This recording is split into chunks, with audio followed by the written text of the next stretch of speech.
जय मूल्यवासी जातिगत रिजर्वेशन विरुद्ध रे एवं आर्थिक आधार रिजर्वेशन व्यवस्था लागू करने पाई आंदोलन करुथिबा सेई लोक माननकु आज मोर यही द्वितीय प्रश्न सोशल मीडिया रे जे जदि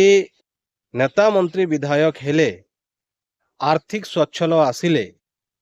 जातिगत भेदभाव नाही तेबे 1977 रु 1979 रो कथा मु कहूची बिहार रो पूर्वतन मुख्यमंत्री कर्पूरी ठाकुर से कौन सी एससी कि एसटी नथिले ओबीसी समाज रु आसुथिले से जेते बेले 26% रिजर्वेशन लागू कले एवं एही 26% रिजर्वेशन रे अति पछुआंक पाई 12%, पछुआंक पाई 8%, महिलांक पाई 3% एवं जो ईडब्ल्यूएस कथा आपण माने कहउछंती से ईडब्ल्यूएस को मध्य उच्च वर्गर लोक माने आर्थिक आधार जो माने दुर्बल से मानक पाई 3% एमिति 26% रिजर्वेशन जेते बेले लागू करागला सही समय रे बीजेपी नथिला बीजेपी रो लोक माने सब जनसंघ नारे थिले आउ जनसंघ आरएसएस रो लोक माने कर्पूरी ठाकुरंकर माँ को गाली करी विरोध करथिले आउ कर्पूरी ठाकुरंकर जाति को नै नारा लगाइथिले कर कर्पूरी कर पूरा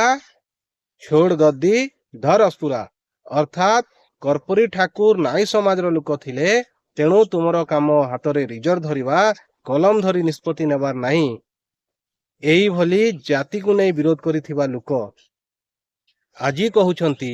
जे नेता मंत्री हेले जाति नाही तेणु जातिगत रिजर्वेशन पाइबे नाही मते कहंतु बा सोशल मीडिया माध्यम रे कहंतु जो आरएसएस बीजेपी रो लोक माने जो उच्च वर्ग रो लोक माने आजी तमे जाति नाही आउ जाति रिजर्वेशन हटाओ बोली कहूछ तेबे मुख्यमंत्री हेला परे जणे व्यक्ति को जाति नारे